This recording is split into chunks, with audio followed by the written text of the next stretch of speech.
Bom dia, boa tarde, queridos irmãos. Aqui é Jorge Campos. Quando eu estava na escola, em África, depois dos estudos, à tarde, na escola tínhamos atletismo. Eu lembro-me que fazíamos uma das várias corridas, era uma corrida de obstáculos. E para mim sempre foi muito difícil a corrida de obstáculos. E claramente não era uma corrida para mim, não era uma coisa que eu conseguia fazer. Mas isso me faz-me lembrar da vida cristã, porque a vida cristã é uma corrida de obstáculos. E um dos grandes obstáculos que nós temos na vida cristã é o pecado. E por isso hoje, queridos irmãos, eu quero falar acerca de como podemos vencer este obstáculo na nossa vida, o obstáculo do pecado. Para vencermos um obstáculo, queridos irmãos, em primeiro lugar, precisamos de conhecer o obstáculo. Nós conhecemos o pecado. Ora, o pecado, às vezes, é uma coisa difícil de entender. Mas é importante entendermos e ver o pecado para podermos ver o problema, para depois o vencermos. Às vezes o pecado esconde-se e nós não o conhecemos e não o reconhecemos quando aparece. E por isso, conforme vamos vencendo, vamos aprendendo mais e mais acerca das dificuldades que nós temos para ficarmos melhores pessoas, seguindo o exemplo de Jesus Cristo. Vejam comigo aqui, se faz favor, em Gênesis capítulo 2. Em Gênesis capítulo 2, quero mostrar um exemplo porque que o pecado é difícil, às vezes, de se ver. Um exemplo simples. Em Gênesis capítulo 2, versículo 17, diz assim: mas a árvore do conhecimento do bem e do mal não comerás, porque no dia em que dela comeres, certamente morrerás. Aí está o problema. No dia que comeres, certamente morrerás. O Adão e a Eva morreram nesse mesmo dia que comeram? Não. Porque aqui o que está significando é que no dia em que dela comeres, certamente terás assinado, digamos assim, o salário desse fruto, e que é a morte. E certamente morrerias em devido tempo. Mas o ponto aqui está é que há uma causa e há um efeito. A causa aqui foi o pecado e o efeito, o resultado, foi a morte. O problema é que há um espaço de tempo entre os dois. E por isso, se fosse o pecado imediatamente, o castigo, era mais fácil ligar um ao outro. Mas porque há este espaço de tempo entre o pecado e depois o castigo, às vezes nós não ligamos ou não vemos o problema. E esse, digamos assim, é uma das causas das dificuldades de nós vermos o pecado. Porque às vezes pecamos e as coisas continuam andando. E não vemos o resultado desse pecado que fizemos anteriormente. Ora, para nós conhecermos bem o pecado, há duas características importantes que nós devemos conhecer acerca do pecado. Primeiro, é que o pecado afeta a todos nós. Afeta a mim, afeta a você, afeta a todos nós. Digamos assim, é uma coisa universal, afeta o mundo inteiro. Vejam comigo, se faz favor, em Romanos capítulo 3. Em Romanos capítulo 3, Romanos capítulo 3, começar a ler no versículo 9.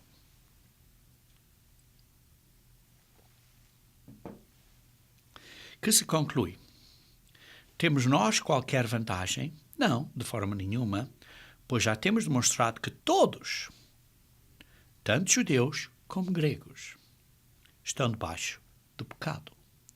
O pecado afeta todos, sejam judeus, sejam gregos, sejam americanos, sejam brasileiros, sejam portugueses, sejam chineses, sejam espanhóis. Sejam pobres, sejam ricos, sejam jovens, sejam idosos. Ou idosos. Afeta todo mundo. Versículo 10. Como está escrito, não há justo nem um sequer. Nem um sequer. Queridos irmãos, você e eu somos partes desse nenhum. Não há quem entenda, não há quem busque Deus. Todos se extraviaram. Sim, todos nós, mais cedo ou mais tarde, nos extraviamos, nos desviamos. Algumas se fizeram inúteis. Não há quem faça o bem, não há nenhum sequer. Sim, não há nenhum sequer que faça o bem, sempre, não é? Vejam um bocadinho mais adiante, no versículo 23. Diz assim, pois todos pecaram e carecem da glória de Deus. Queridos irmãos, todos nós pecamos e carecemos da glória de Deus. Vejam também capítulo 5, Romanos capítulo 5, versículo 12. Portanto, assim como por um só homem entrou o pecado, pelo Adão e pela Eva, entrou o pecado no mundo. E pelo pecado a morte, assim também a morte passou a todos os homens. Porque todos pecaram. O pecado é universal. Todos nós estamos nesta mesma, digamos assim, nesta mesma bagunça. Neste problema, nesta confusão deste mundo. Nenhum de nós é inocente. Por isso, é uma característica importante do pecado. Todos nós somos afetados por ele. Mas o segundo ponto que eu quero me ensinar, a segunda característica aqui do pecado, é que o pecado domina. Isto é, não deixa uma pessoa ir. Não abre a mão, não deixa uma pessoa ir. Está sempre agarrado. Vejamos, por exemplo, o caso de um polvo. Um polvo no mar. O polvo não tem massa muscular, nem grito ameaçador, nem uma couraça, não tem chifre, não tem dardo, não tem barbatanas, não tem asas, não tem espinhos, nem espada, nem tem uma descarga elétrica, nem vírus, nem veneno, nem garras, nem bico, nem dentes.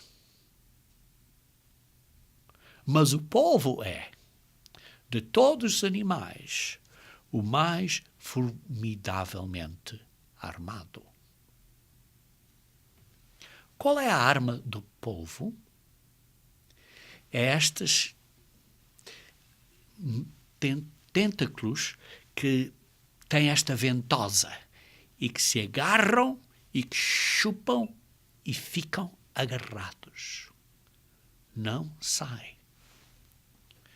Veja então como o pecado é semelhante.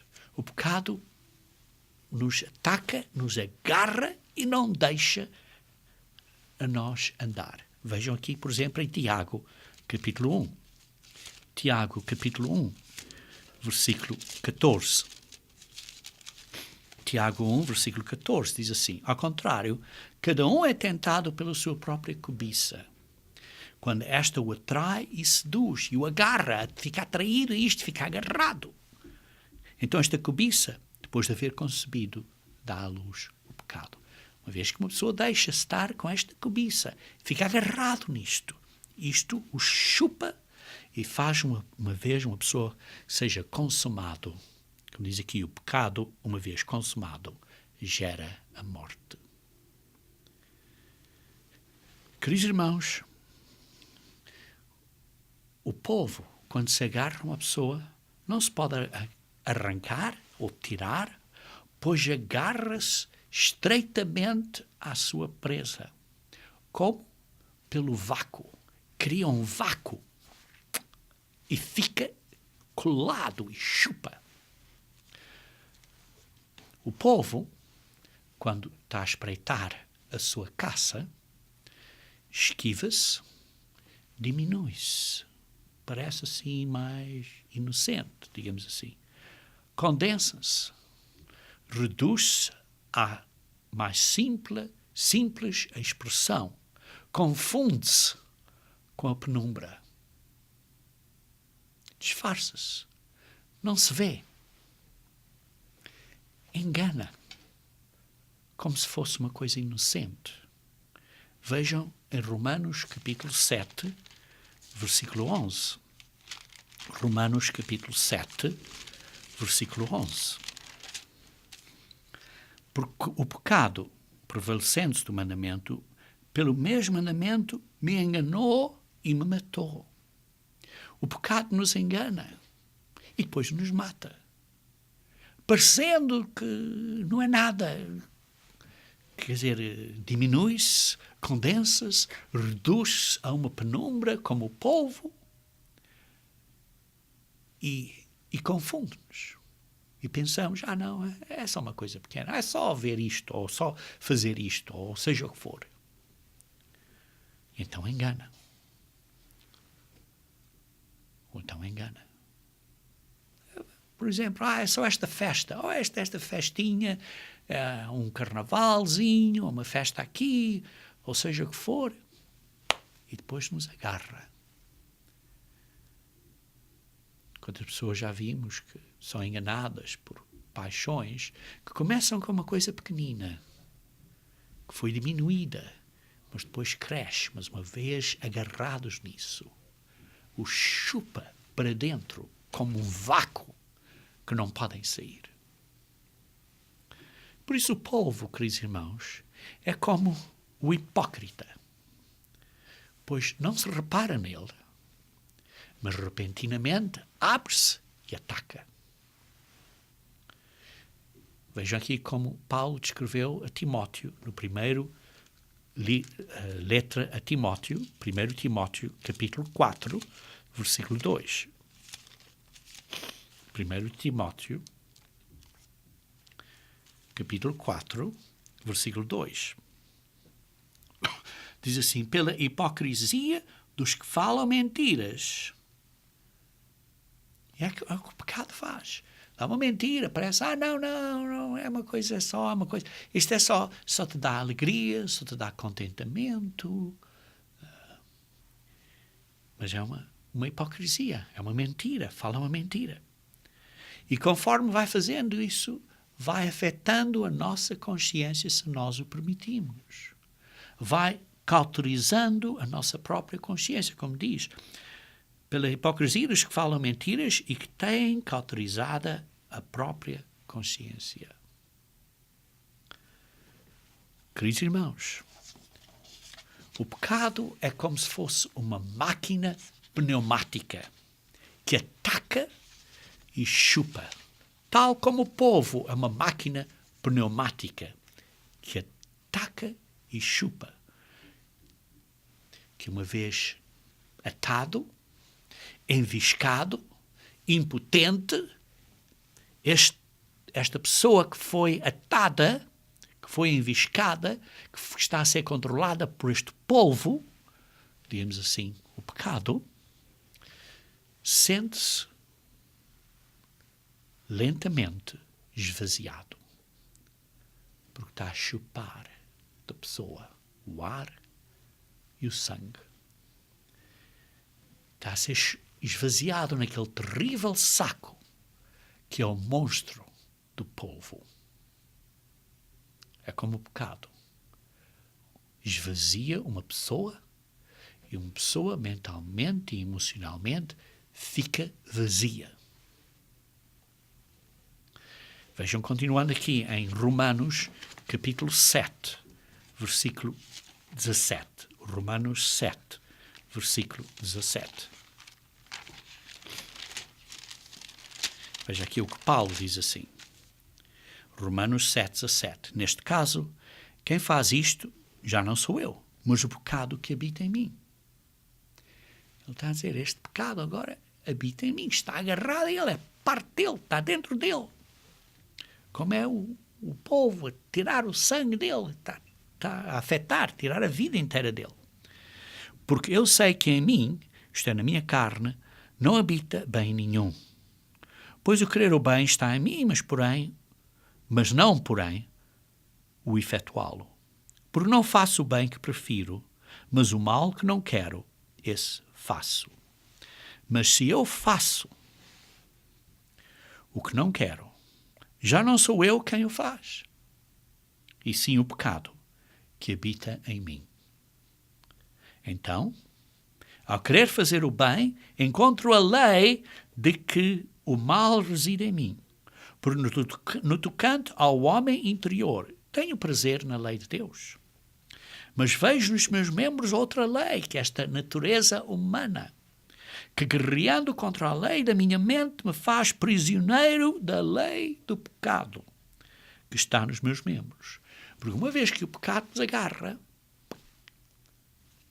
nos leva. É como um polvo, nos ataca e não nos deixa ir. Nos domina. O pecado domina e nos esvazia espiritualmente. Vejam, por exemplo, no capítulo 6 do mesmo livro de Romanos, capítulo 6, versículo 6. Diz assim: sabendo isto, que foi crucificado com ele o nosso velho homem, para que o corpo do pecado seja destruído e não sirvamos o pecado como escravos. Queridos irmãos, precisamos da ajuda de Jesus Cristo para destruir o pecado, para destruir este polvo que nos ataca, para não sermos escravos, não sermos dominados por ele.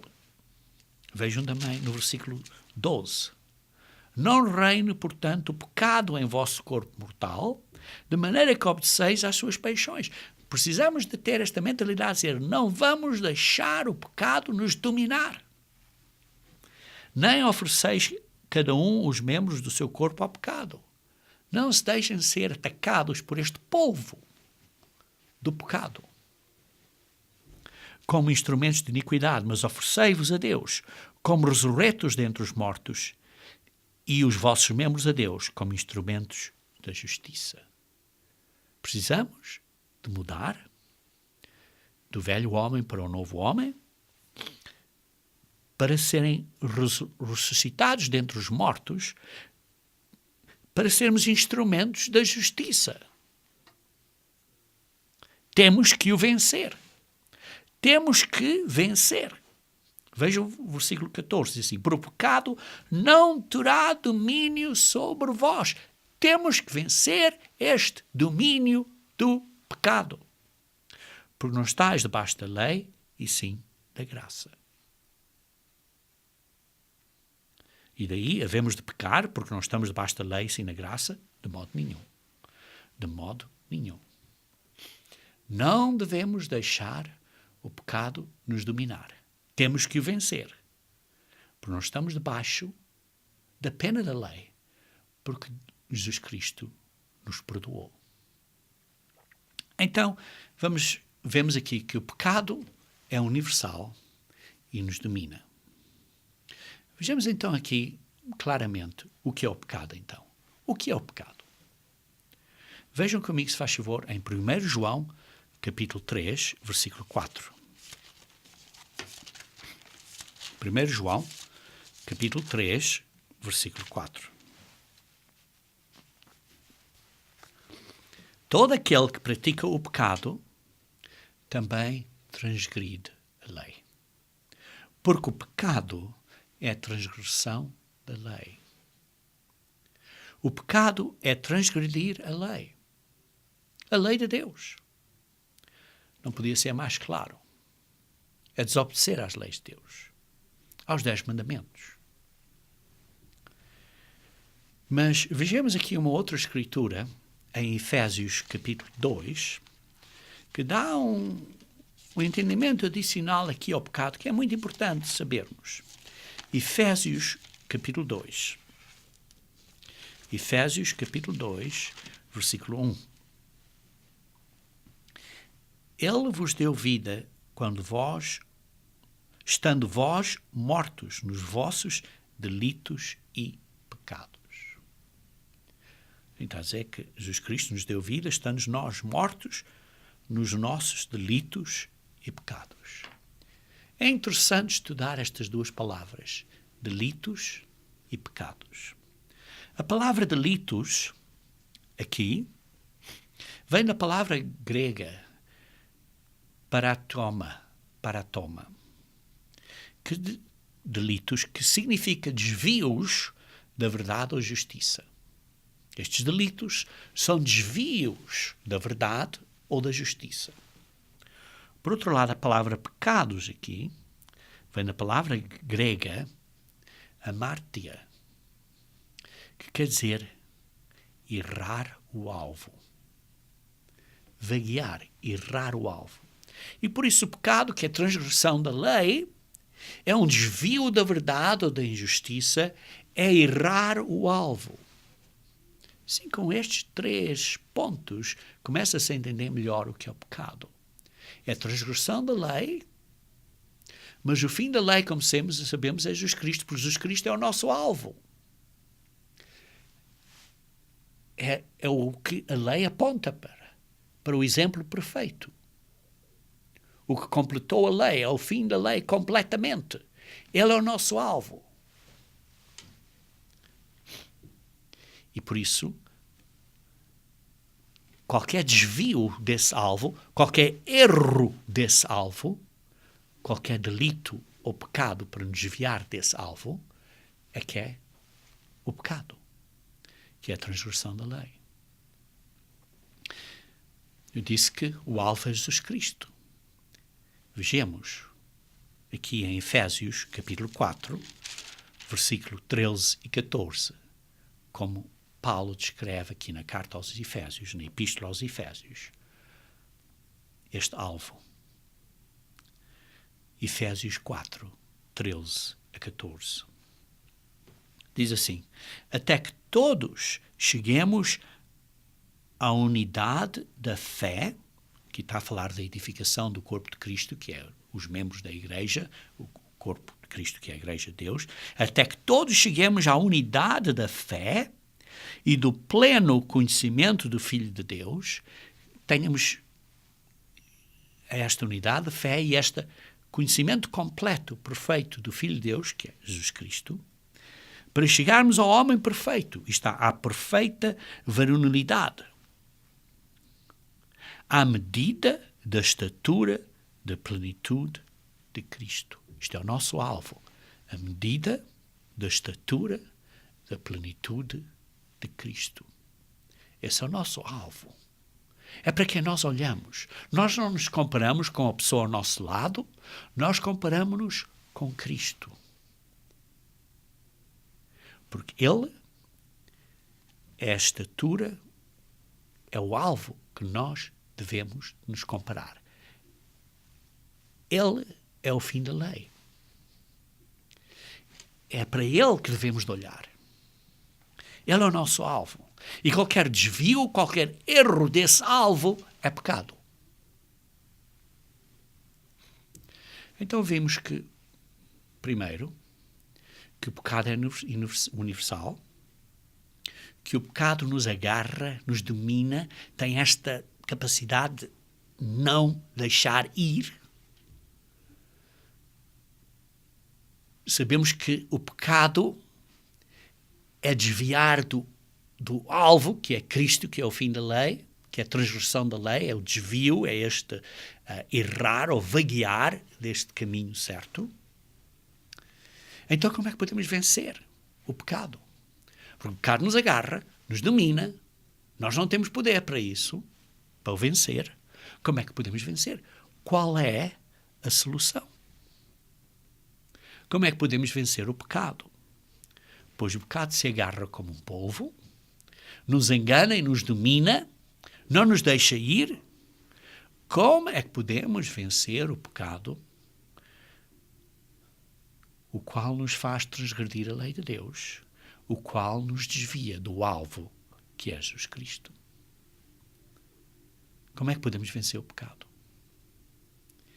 Então, em Romanos, capítulo 3, versículo 21 a 26, está a solução. Romanos 3, 21 a 26. Com licença.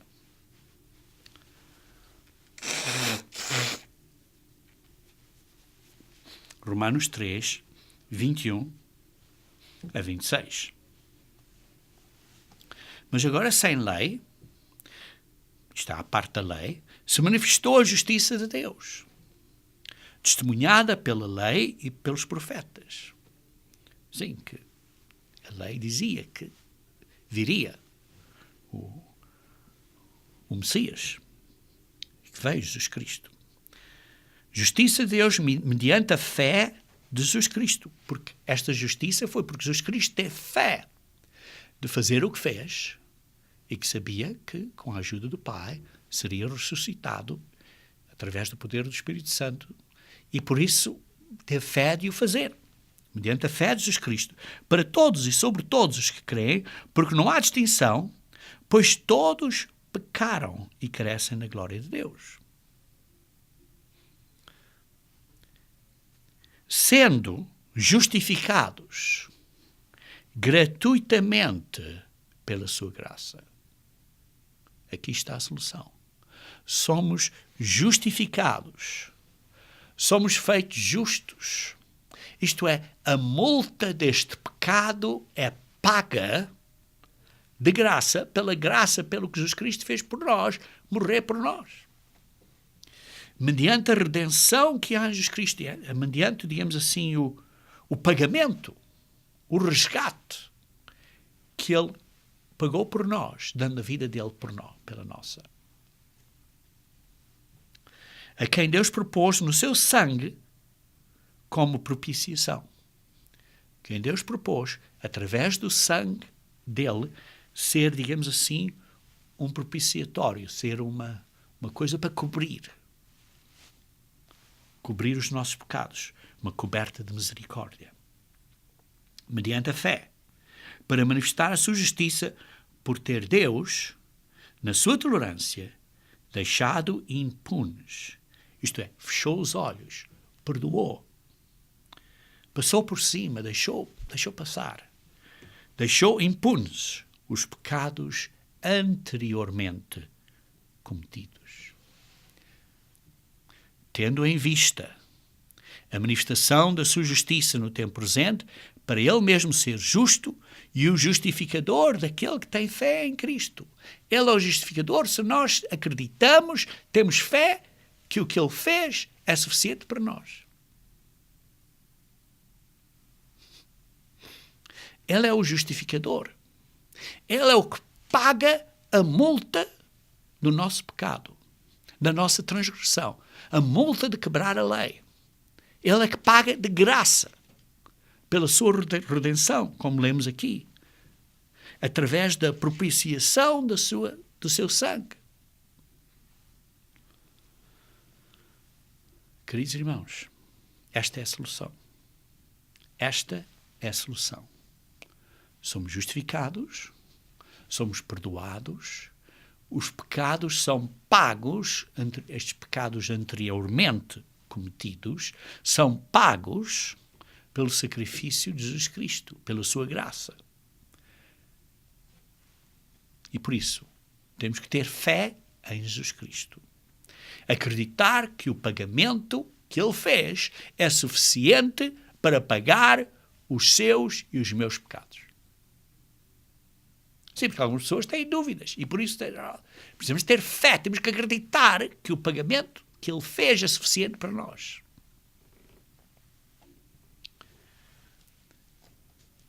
O que é que devemos de fazer para ser justificados? O que é que devemos de fazer para pagar esta multa do pecado?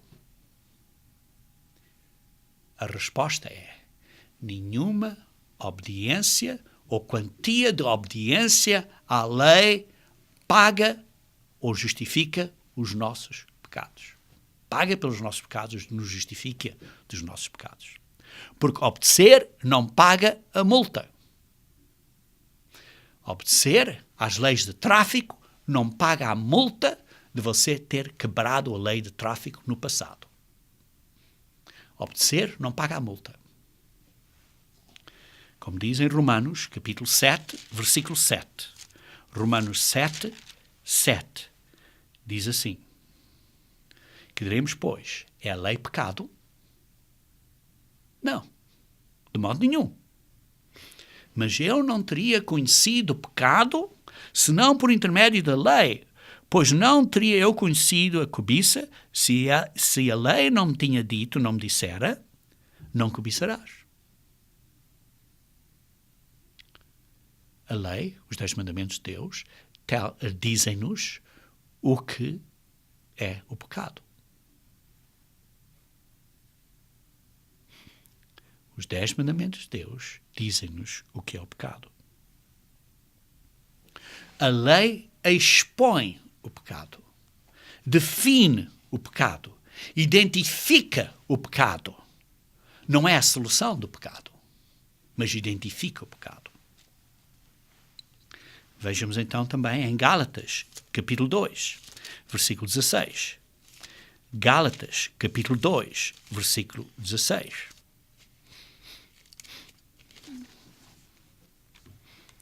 Diz assim: sabendo, contudo, que o homem não é justificado, não é declarado justo por obras da lei, seja que lei seja, não é declarado justo por obras da lei, e sim mediante a fé de Cristo. Somos justificados pela fé de Cristo, porque ele teve fé de morrer, sacrificar, e teve fé no Pai que o ressuscitaria, pois ele não pecou, e por isso teve fé que seria ressuscitado. Teve confiança nisso. E por causa dessa confiança ele fez isso. E porque ele fez isso, pelo sangue dele, é que somos justificados. Por esta obra que ele fez. Diz assim: e sim, mediante a fé de Cristo, também temos crido em Jesus Cristo, para que fôssemos justificados pela fé de Cristo e não por obras de lei. Pois por obras de lei ninguém será justificado. Por exemplo, simplesmente por você passar sempre por semáforos verdes, não paga a multa passada de ter passado por um semáforo vermelho. Quantas vezes você passa por um semáforo verde, não paga a multa de ter quebrado a lei no passado. Obras de lei não pagam a multa. É o que Paulo está aqui a dizer. Obras de lei não pagam a multa. Mas como você e eu não podemos pagar a multa do pecado, porque é a morte, Jesus Cristo morreu por nós. Por isso, você não é justificado por guardar o sábado. Você não é justificado por comer carnes limpas. Isso não justifica você. Nenhuma lei paga a transgressão dessa lei.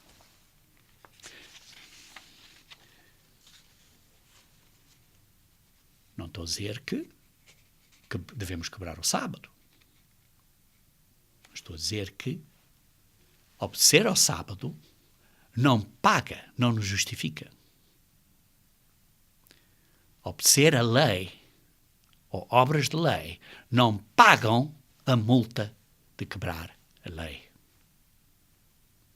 E por isso, queridos irmãos, temos fé no sacrifício de Jesus Cristo que ele fez por nós, porque ele teve fé no Pai, e por isso é que ele fez esse sacrifício, porque foi a fé dele que fez ele fazer isso.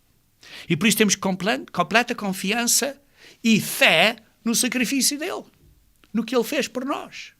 E sabemos que nenhum pecado nosso é grande demais para ele. Porque o sacrifício dele é muito maior que a nossa vida. Porquê? Porque Jesus Cristo é o nosso Criador. Essa é a única maneira que é possível que o sacrifício de Jesus Cristo pague por todos os nossos pecados de todo o mundo, de milhões e de bilhões de pessoas. E desta miséria deste mundo, o sacrifício dele paga por isto tudo.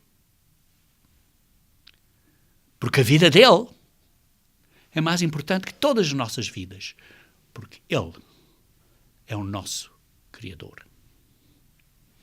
Veja aqui em Efésios capítulo 3, versículo 9.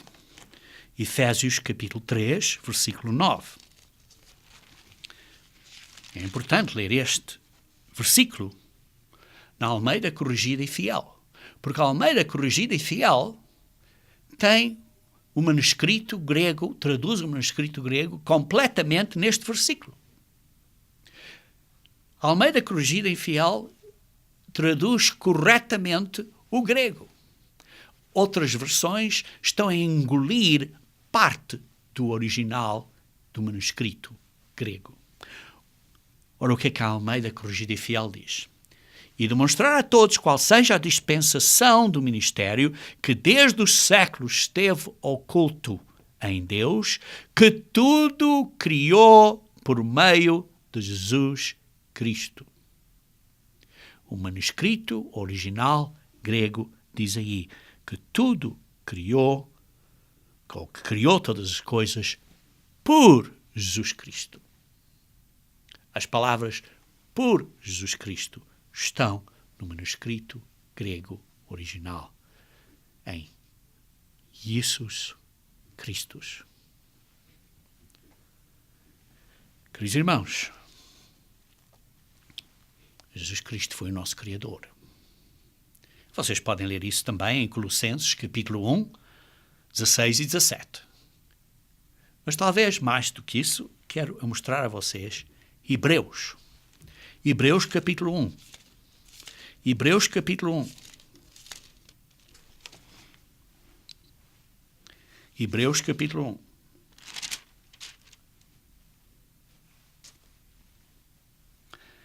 Começar a ler o versículo 1. Havendo Deus outrora falado, muitas vezes e de muitas maneiras, aos pais pelos profetas, nestes últimos dias, Deus o Pai nos falou pelo Filho, a quem constituiu herdeiro de todas as coisas, pelo qual também fez o universo. O Pai fez o universo através, por meio de Jesus Cristo. Foi Jesus Cristo que criou o universo. Jesus Cristo é o Criador. E por isso a vida dele é maior que a nossa vida toda. Porque ele podia nos recriar, se quisesse, fazer mais pessoas, porque ele é o Criador. Veja, por exemplo, no versículo 8 e 9, do mesmo capítulo, de Hebreus capítulo 1. Versículo 8 e 9, diz assim: Mas acerca do Filho, isto é, o Pai disse acerca do Filho, disse, o teu trono, ó Deus. O Pai está aqui a chamar Jesus Cristo, ó Deus. É para todo sempre. O teu trono, ó Deus, é para todo sempre. E cetro de equidade é o cetro do teu reino. Amaste a justiça e odiaste a iniquidade. Por isso, Deus, isto é Jesus Cristo, o teu Deus, que é o Pai, te ungiu com o óleo de alegria como a nenhum dos teus companheiros. Aqui é o Pai a falar. E o Pai diz, por isso Deus, Jesus Cristo, Deus, é o Pai a dizer, o teu Deus, que é o Pai, te ungiu com óleo de alegria. Jesus Cristo é Deus. Foi o Criador. Nós temos um guia de estudo. A verdadeira história de Jesus Cristo. Que podem baixar no nosso site para estudarem um pouco mais acerca de Jesus Cristo. A sua vida vale mais que todas as nossas. Ora então, sabendo que o pecado é universal, o pecado domina.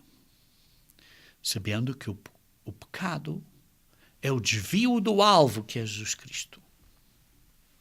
Sabendo que Jesus Cristo é o Criador. Por isso, o que Ele fez é a única solução para resolver o pecado. Então, qual é a nossa parte, então? Qual é a nossa parte? Porque sim, Jesus Cristo fez uma parte. Perdoou o pecado. Qual é a nossa parte? Podemos continuar agora a viver em pecado? Este pecado causou a morte dele, do Criador. Ele nos perdoou, nos lavou. Agora o que é que precisamos fazer? Continuar a viver no pecado? Não, por aí mesmo o símbolo do batismo diz que vão para a água, morrem, mas agora saem numa vida nova. Viver uma vida nova. Uma vida seguindo o alvo. Seguindo o alvo. Fomos libertados deste polvo que nos agarrou. Agora temos que seguir o alvo. Qual é a nossa parte, então? Primeiro, é que precisamos ter fé e acreditar que Deus faz e fez e fará o que diz que faz e que perdoa os teus pecados. Precisamos ter que acreditar que Ele perdoa os nossos pecados. Temos que acreditar, precisamos ter fé em Cristo, que o ato dele de nos justificar, de facto nos justifica, nos limpa, nos perdoa, nos liberta deste polvo agarrador e sucante e sufocante que nos agarra, que nos domina. Precisamos ter fé que Jesus Cristo nos justifica. Vejamos então aqui em Marcos, capítulo 1, versículo 14 e 15. Marcos 1, 14 e 15.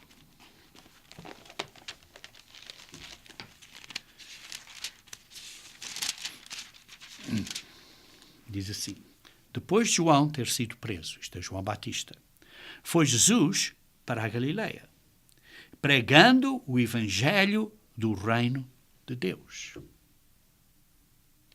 Foi que ele pregou. Pregou o evangelho do reino de Deus. Como vêem na Almeida Revista e Corrigida, na Almeida Corrigida e Fiel. Dizendo, o tempo está a cumprir e o reino de Deus está próximo, arrependei-vos e crede no evangelho. O evangelho do reino. Queridos irmãos, este mundo está numa confusão. Está cheio de problemas e dificuldades. Guerras, lutas na Ucrânia, na Europa, dificuldades na Europa financeiras, desastres de mau tempo, corrupção. Mas acima disso tudo agora, este mundo que está numa grande confusão, que este mundo é uma bagunça. Por exemplo, o terrorismo muçulmano radical está a fazer morte, está a matar pessoas através de matanças extremamente brutais e desumanas. Queridos irmãos, este mundo está num caminho de um desastre. Só a vinda de Jesus Cristo é que nos vai salvar. Só Jesus Cristo vir à terra que vai trazer o reino dele para salvar o mundo. Porque se Jesus Cristo não viesse, queridos irmãos, estaríamos a caminho do fim do mundo. Mas não vai ser fim do mundo. Porque graças a Deus, Jesus Cristo vem para salvar o mundo. Esta é a boa nova, o Evangelho, ou o Evangelho do Reino de Deus. E parte central desse Evangelho é Jesus Cristo. Porque Jesus Cristo morreu por nós, Jesus Cristo nos manda o Espírito Santo, que é o poder de Deus para nós vencermos. Jesus Cristo virá para a terra de novo para estabelecer o reino de Deus na terra. Jesus Cristo vai julgar e vai resolver os problemas e vai matar os que lutam contra ele. Jesus Cristo é parte central deste Evangelho, desta Boa Nova. E por isso é que vê-se aqui em 2 Coríntios capítulo 4, 2 Coríntios capítulo 4, 2 Coríntios capítulo 4, versículo 4.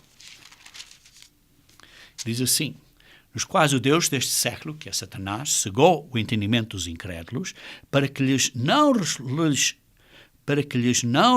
resplandeça a luz do Evangelho, isto é, da Boa Nova, da glória de Cristo, do poder de Cristo, que Ele vem estabelecer e trazer paz à terra, o qual é a imagem de Deus. Queridos irmãos, temos a Boa Nova, temos o Evangelho da glória de Cristo, do que Ele fez e do que Ele fará por nós. Isso é parte central do Evangelho do Reino de Deus. Ora, o que Ele fez através de nós é um ato de bondade. Porque, ao fim de contas, Ele é Deus. É um ato de bondade por Deus. Em Romanos, capítulo 2, versículo 4, diz assim. Romanos 2, versículo 4. Diz assim: desprezas a riqueza da sua bondade e tolerância e longanimidade, ignorando que a bondade de Deus é que te conduz ao arrependimento. Deus morreu por nós.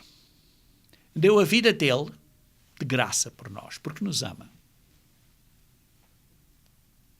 Agora, nós, quando vemos isso, vemos esta, como diz aqui, a sua bondade, a sua tolerância, a sua longanimidade e a sua grande paciência. Queridos irmãos, então esta bondade, nos faz querer arrepender-nos. De maneira que possamos dizer, como aqueles judaicos disseram a Pedro no dia de Pentecostes, que faremos. Atos, capítulo 2, versículo 38. Atos 2, versículo 38. Que vamos fazer? Quando eles vieram a reconhecer o que Jesus Cristo tinha feito, que tinham matado o Messias, Atos 2, 38, disse, quando disseram que vamos fazer, irmãos, Pedro disse, arrependei-vos, e cada um de vós seja batizado em nome de Jesus Cristo para a remissão dos vossos pecados e recebereis o dom do Espírito Santo. Cada um de vocês precisa se arrepender. A bondade de Deus nos conduz ao arrependimento. Precisamos nos arrepender. Após o arrependimento, ser batizado pela autoridade de Jesus Cristo. Isto é, em nome de Jesus Cristo, pela sua autoridade. Para quê? Para a remissão dos nossos pecados. Isto é para os nossos pecados serem lavados. Por isso é que somos batizados para os nossos pecados serem lavados, mas debaixo de duas condições. Fé e arrependimento. Fé e arrependimento. Para a remissão dos nossos pecados. E então recebereis o dom do Espírito Santo, que é o poder de Deus para nos ajudar a vencer o pecado, porque nós não temos força de o fazer por nós próprios. Mas como nós nos arrependemos, nós mudamos a nossa mente, a atitude mental, e agora, com a ajuda do Espírito Santo de Deus, com este poder de Deus, que nos ajuda, que nós precisamos de pedir diariamente, podemos então agora crescer ao nosso golo, à nossa meta. Isto é, à medida da estatura, da plenitude de Cristo, com a ajuda do poder do Espírito Santo de Deus. Precisamos de crescer através do arrependimento e obediência com o poder do Espírito Santo de Deus. Por isso, qual é a nossa parte? Primeiro, é ter fé. E depois o arrependimento para podermos crescer através do recebimento do Espírito Santo de Deus após o batismo e a imposição das mãos pelo ministro de Deus. Vejam então em Romanos capítulo 6. Romanos capítulo 6. Versículo 11 a 15. Assim, também vós considerai-vos mortos para o pecado. Precisamos nos considerar mortos para o pecado, mas vivos para Deus em Jesus Cristo. Em Cristo Jesus. Precisamos estar vivos agora para viver uma vida nova. Não é com pecado, mas através do arrependimento, uma vida nova. Não reine, portanto, o pecado em vosso corpo mortal, de maneira que obedeceis às suas paixões. Queridos irmãos, precisamos de pedir a Deus, todos os dias, ajuda. E se caímos de novo precisamos nos arrepender e pedir ajuda e nos levantar e andar para a frente. Versículo 13. Nem ofereceis cada um os membros do seu corpo ao pecado como instrumentos de iniquidade. Não ofereçam os vossos membros, as mãos, os vossos pensamentos, os vossos olhos, a vossa boca, a maneira de falar, não ofereçam isso a cometer pecado, a dizer mal de outras pessoas, ou seja o que for, ou fazer mal. Mas oferecei-vos a Deus como ressurretos dentre os mortos. Vocês morreram no batismo e agora são ressuscitados para uma vida nova. E os vossos membros a Deus como instrumentos de justiça, como instrumentos de praticar o que é justo, seguindo, olhando para o fim da lei, que é a medida da estatura da plenitude de Cristo. O nosso golo, a nossa meta. Porque o pecado não terá domínio sobre vós, pois não estás debaixo da lei, não estás debaixo da condenação da lei. Porquê? Porque foste perdoado e os pecados do passado já foram pagos, por isso não há nenhuma condenação da lei, mas sim da graça, porque os pecados foram pagos. Agora já não estão debaixo dessa morte, dessa condenação. A consciência está limpa e podem andar de novo no caminho certo. Versículo 15. E daí?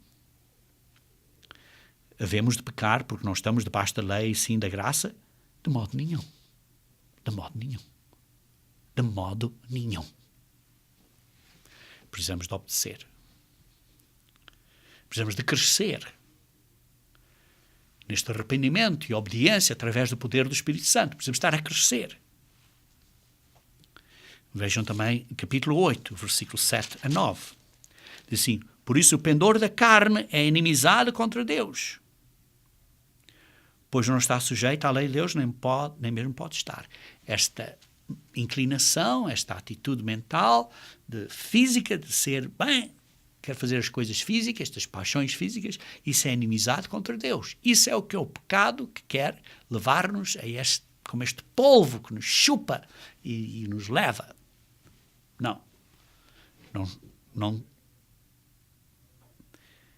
Não é nisso que devemos estar, nessa condição. Diz assim: pois não está sujeito à lei de Deus, nem mesmo pode estar. Uma pessoa, quando está com este pendor, com esta inclinação da carne, não está sujeita à lei de Deus, nem mesmo pode estar. Porque os que estão na carne não podem agradar a Deus. Vós, porém, não estáis na carne. Vocês não estão na carne. Sim, não somos pessoas físicas, mas a nossa atitude mental não está nestas paixões da carne. Os nossos pensamentos não estão nisto, mas no Espírito. Se de facto o Espírito de Deus habita em vós. Através do poder, da ajuda, do poder mental na nossa mente, para mudar a nossa mente, para controlar e dominar o pecado. O Espírito de Deus habita em nós, e se alguém não tem o Espírito de Cristo, ou o Espírito de Deus, esse tal não é cristão, não é dele. O Espírito Santo de Deus nos ajuda a obedecer a Deus, a vencer o pecado. Queridos irmãos, você e eu precisamos do poder de Deus. Precisamos de pedir este poder diariamente. Isto é a santificação do Espírito Santo de Deus. Isto é o que devemos de estar a fazer. E então, precisamos de a terceira parte. Qual é a nossa parte? Primeiro é fé, acreditar. Segundo é crescer. E a terceira é manter fiéis até ao fim. Vejam em 2 Coríntios, capítulo 6, versículo 1. 2 Coríntios, capítulo 6, versículo 1. 2 Coríntios, capítulo 6, versículo 1. Diz assim: aventura-se algum de vós, tendo questão contra o outro, a submetê-lo a juízo. Perdão, estou a ler 1 Coríntios, desculpem. 2 Coríntios, capítulo 6, versículo 1. E nós, na qualidade de cooperadores com ele, também vos exortamos a que não recebeis em vão a graça de Deus. Não recebam em vão, não tomem em vão esta graça de Deus. Deus nos dá esta graça da salvação, de graça. Não façam isso em vão. Agora façam a vossa parte. Têm que se manter fiéis até ao fim. Têm que fazer a vossa parte. Não é só a fé.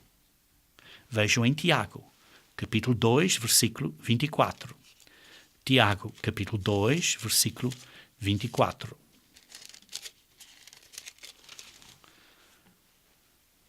Diz assim: verificais que uma pessoa é justificada por obras e não por fé somente. Queridos irmãos, somos justificados pela fé de Cristo, mas uma vez justificados, uma vez perdoados, temos que nos manter naquele estado de justificação, estando a obedecer. Não é só a fé, temos que agora fazer as obras da justiça. Não nos justificam, mas precisamos de fazer a nossa parte. Primeiro, ter fé em Cristo. Segundo, crescer através do arrependimento. E terceiro, ser fiéis até ao fim. E por isso é que em Apocalipse, capítulo 2, versículo 26, diz o seguinte. Apocalipse 2, versículo 26, diz o seguinte: ao vencedor que guardar até ao fim as minhas obras. Ao vencedor que guardar até ao fim as minhas obras, eu lhe darei autoridade sobre as nações. Precisamos ser vencedores e guardar estas obras até ao fim, as boas obras. Sim, não somos justificados por obras. Nenhuma obediência à lei nos justifica. Mas uma vez justificados, temos que nos manter neste estado de justificação e parar de praticar o pecado. Temos que agora viver de uma maneira limpa. Isso não nos justifica, mas seremos justificados, ao fim de contas, se tivermos a justificação de Cristo e ao mesmo tempo temos as obras a nos manter direitos, uma vez que estamos perdoados, a andar nesta novidade de vida. Queridos irmãos, o pecado está em todos nós. É universal. O pecado nos agarra como um polvo, nos domina. O pecado é a transgressão da lei de Deus. O pecado é o desvio do alvo, é errar o alvo. Mas Jesus Cristo é o nosso alvo, a nossa meta, o fim da lei, pelo qual nós devemos ter este alvo bem marcado. Por nós próprios, nós não podemos vencer o pecado. A solução é a graça de Jesus Cristo, pelo seu sangue e pelo poder e a ajuda do seu Espírito Santo. A nossa parte é que nós temos que ter fé neste sacrifício de Jesus Cristo e na redenção dele. Segundo, temos que nos arrepender e vencer diariamente com a ajuda do seu poder e praticar as boas obras de justiça. E temos que ser fiéis até ao fim, em terceiro lugar. Ao fim, temos que ser fiéis até ao fim. E ao fim, Jesus Cristo virá. E nós governaremos com ele. para trazermos a verdade e o conhecimento de Jesus Cristo, isto é, a boa nova, ao mundo inteiro. Agora, levamos esta nova ao mundo inteiro simplesmente como um testemunho.